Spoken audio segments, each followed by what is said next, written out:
Welcome to Creating Connection with me, your host, Dr. T, where we will navigate being human together. We'll do this through conversations, exploring the challenges and joys of life, uncovering insights and strategies to create meaningful connections, to foster personal growth and find solace in the collective wisdom of our diverse community. Drawing from a unique blend of academic expertise and personal experiences, I will dive into the joys and complexities of aging, death, dying, grief, and body image. With a blend of humor and compassion and understanding, we will forge connections that transcend geographical boundaries and unite us in our shared humanity. When we come together, the possibilities are endless. Creating Connection with me, Dr. T, starts now. Hello, everyone. I'm your host, Dr. T, and you're listening to Creating Connection on Transformation Talk Radio. Stay with me for the next hour as I talk to Rachel Carew about her journey from perfectionism to empowerment. I'm so excited to dig into this topic. Rachel's journey as a recovering perfectionist inspired her to create Stepping Into More, a professional and personal development company. Her experience includes HR manager at EMI Music Distribution and manager of OD and training at Easton Sports. Rachel earned her MS in Counseling for Business, her coaching professional credential through the International Coaching Federation. She is a certified strength coach and a positive intelligence coach.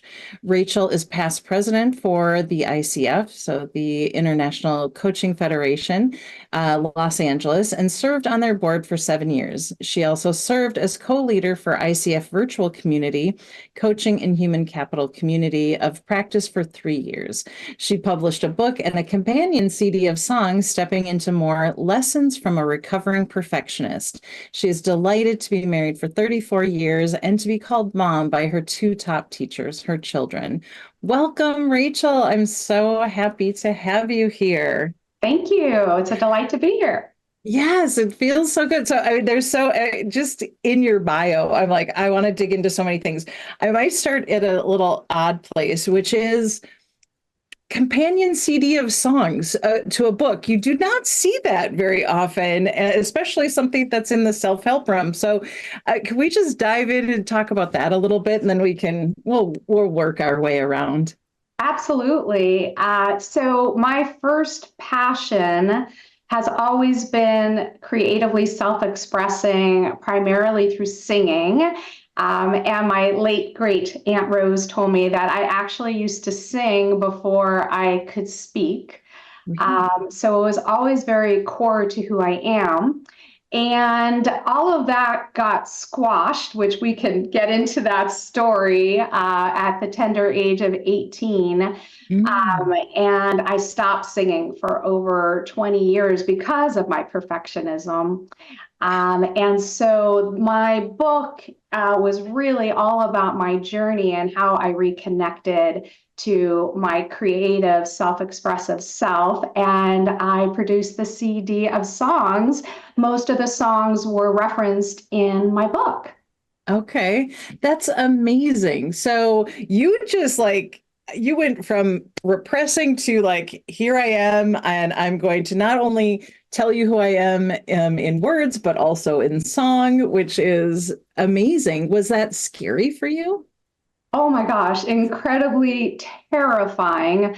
And actually, the way it came about was I was on my way to facilitate a work-life balance workshop. My life was not so balanced. I was running late. I was in a car accident. And thankfully, not too serious, but while in physical therapy, I saw a flyer for a workshop called Joy of Singing, which was all about facing your fears through song.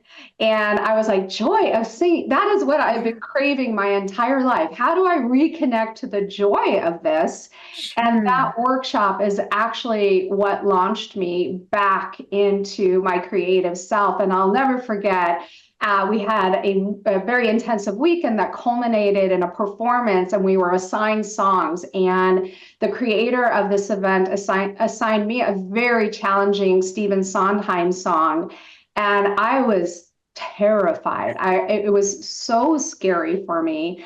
And I felt like I was coming back to myself. And this Mm. just all came so naturally, even though for over 20 years, every time I tried to perform, my arms would literally be numb and glued at my side. I was so paralyzed from really trauma going through acting school and being told at the tender age of 18, oh, no, you need to pursue other careers. And I Oh, didn't even realize at the time I was a perfectionist. And I was like, right. oh, I guess I suck. So I'm going to Yes. start taking that path more frequently, traveled through my degree in business and human resources, et cetera. And even at EMI Music Distribution, that had 10 record labels, nobody had a clue that I sang. Really? Nobody. And so while you were working there, were you like, this could have been, or had the door shut?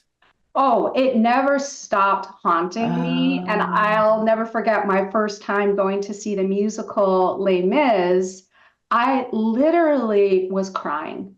I was mm, just like, oh, that could be me.